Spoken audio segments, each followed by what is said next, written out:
En este video, finalmente comprenderás el argumento ontológico para la existencia de Dios.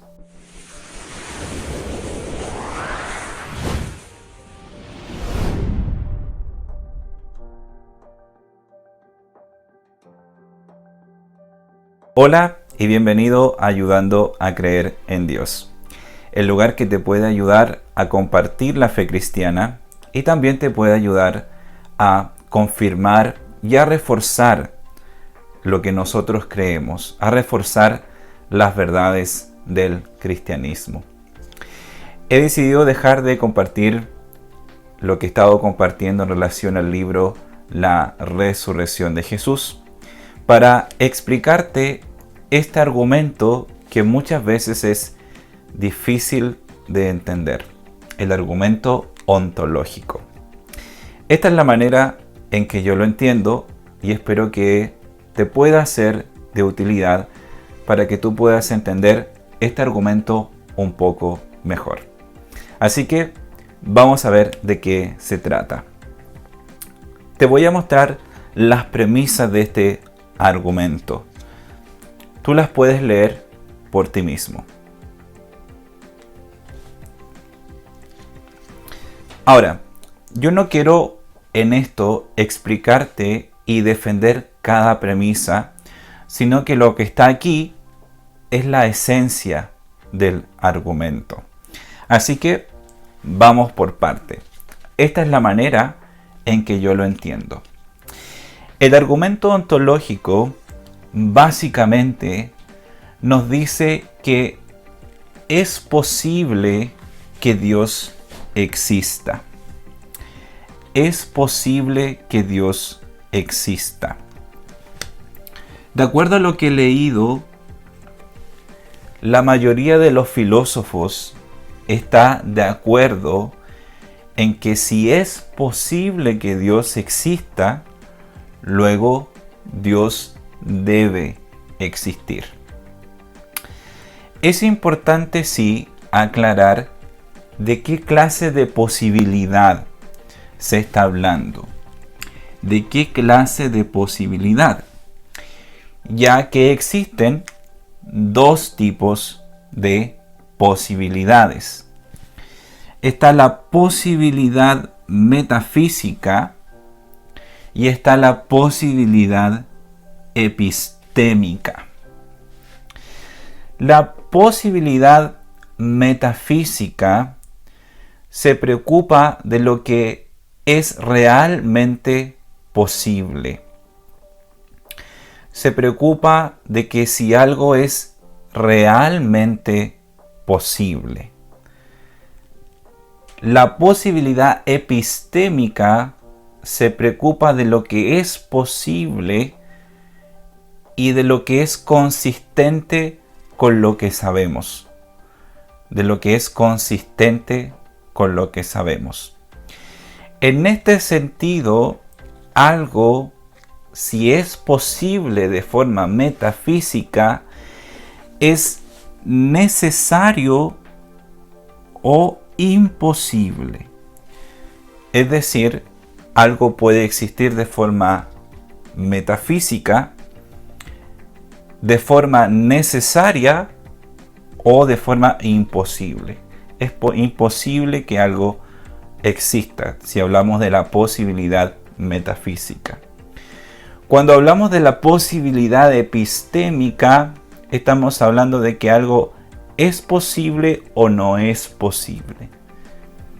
Yo entiendo esto como algo probable. Es probable de que algo exista y no es probable de que algo exista.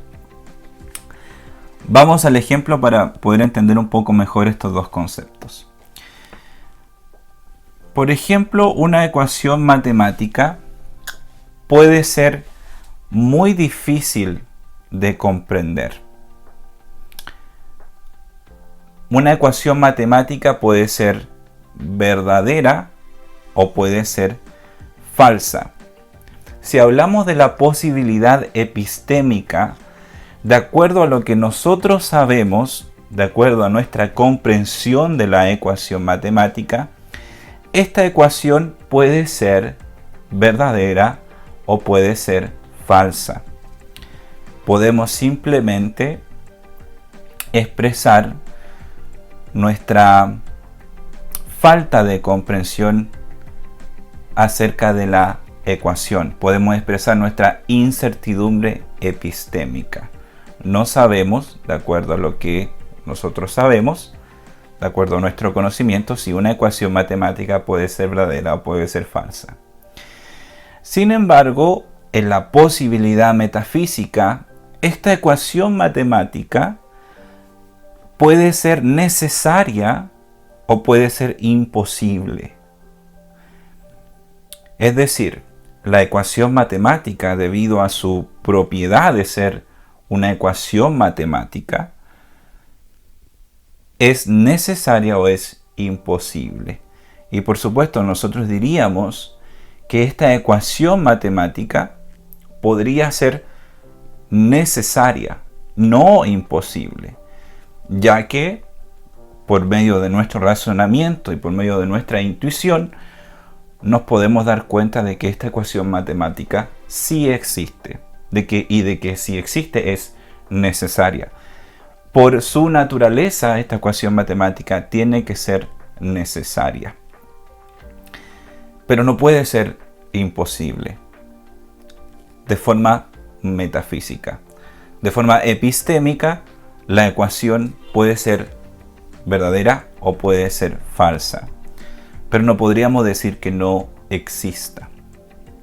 Ahora, Dios se encuentra en la posibilidad metafísica. Ciertamente, podemos hablar de una posibilidad epistémica en relación a la existencia de Dios, es decir, podemos decir que dado lo que nosotros sabemos acerca del mundo, podemos decir que es posible que Dios exista, y otra persona puede decir, dado lo que sabe él del mundo, su información, puede decir que no es posible que Dios exista. Pero este argumento se preocupa de la posibilidad metafísica, se preocupa del concepto de Dios, de lo que nosotros entendemos acerca de Dios.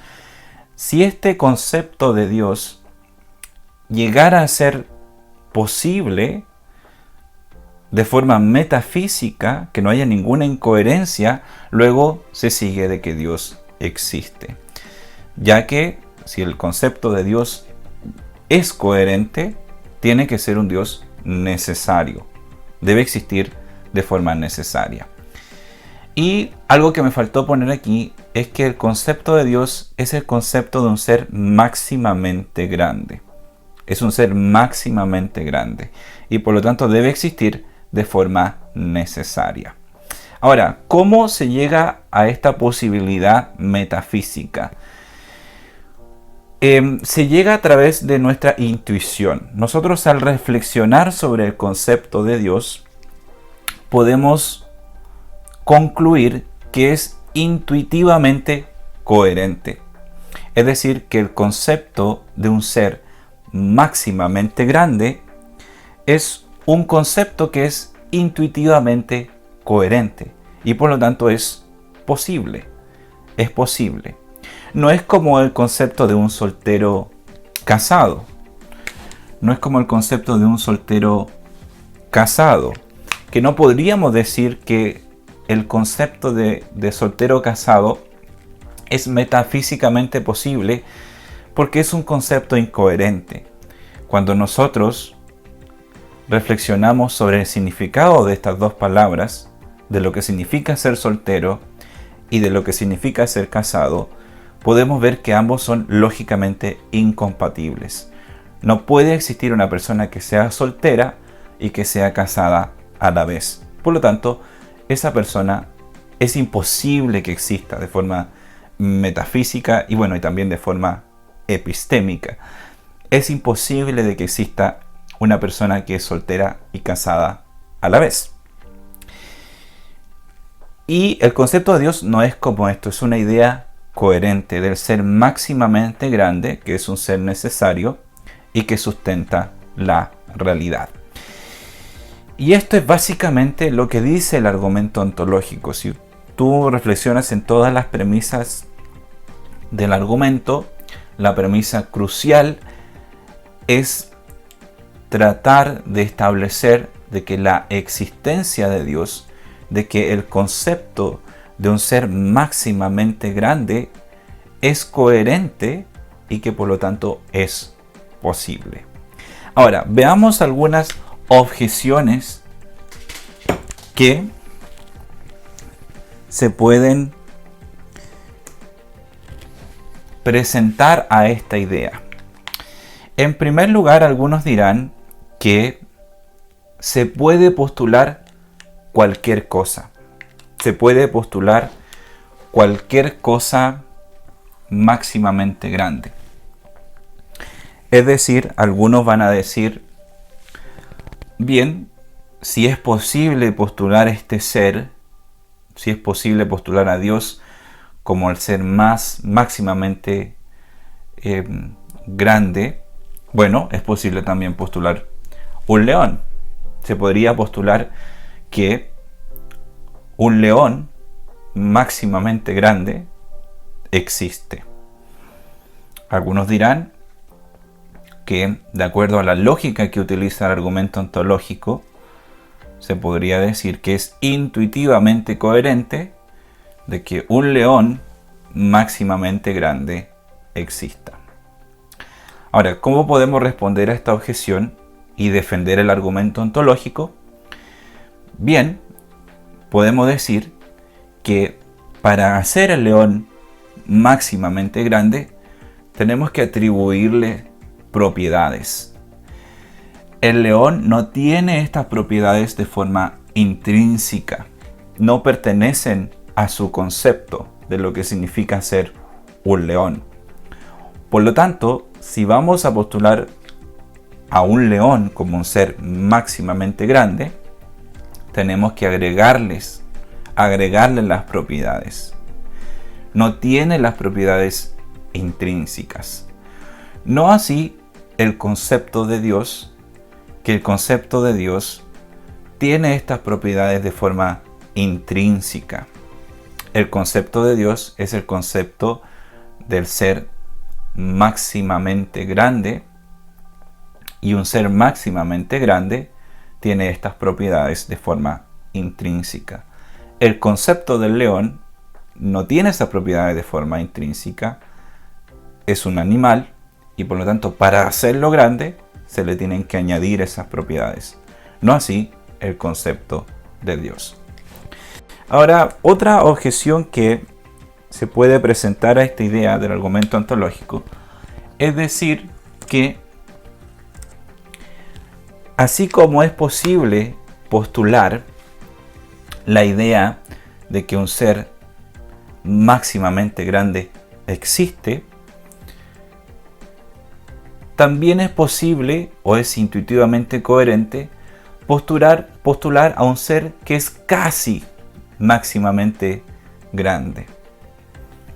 Algunos pueden decir, bueno, de la misma manera en que es posible postular a un ser máximamente grande, también es posible postular a un ser casi máximamente grande. El problema con esta objeción es que es menos intuitiva. Es menos intuitiva. Es decir, es más intuitivamente coherente pensar en la idea de un ser máximamente grande y no en la idea de un ser casi máximamente grande. Se le debe dar prioridad a la opción que es más intuitiva. Ahora, ¿por qué es menos intuitiva esta idea? La razón es porque la idea del ser casi máximamente grande no se puede ejemplificar. Es decir, no se puede mostrar que este ser exista. El concepto de este ser necesita del concepto del ser máximamente grande para que se pueda ejemplificar. ¿Por qué? Porque el ser máximamente grande no es un ser necesario. No existen todos los mundos posibles. Y por lo tanto, para poder ejemplificarlo, se necesita postular un ser que ha creado todos los mundos posibles. Un ser que creó los mundos posibles, donde este ser casi máximamente grande pueda existir. Por lo tanto, para poder ejemplificar y mostrar este concepto del ser casi máximamente grande, tendríamos que decir que los mundos posibles, que existen los mundos posibles, y tendríamos que decir que esos mundos posibles han sido creados por el ser máximamente grande, que es un ser necesario y que es capaz de existir en todos los mundos posibles. El concepto de este ser casi máximamente grande no puede explicar eso, y por lo tanto es menos intuitivo.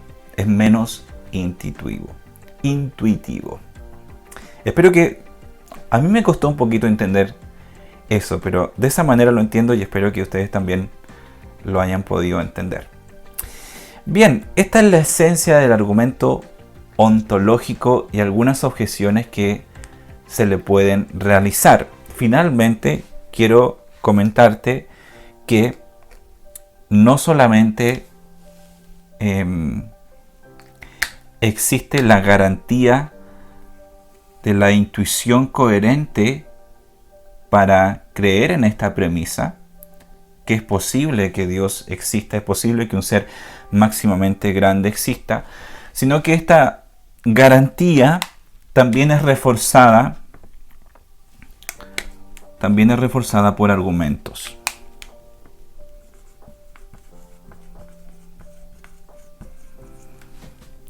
Dada la cantidad de argumentos que existen en favor de la existencia de Dios, como el argumento cosmológico, el argumento teleológico, el argumento moral, y también argumentos que demuestran de que Dios es el fundamento de ciertos conceptos abstractos que existen en la realidad, como las operaciones matemáticas, la lógica y objetos abstractos en general.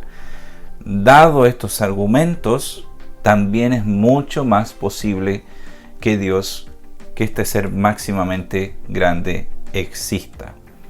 Entonces los argumentos también refuerzan la idea principal del argumento, de que es posible de que este ser máximamente grande exista, y que exista de forma metafísica.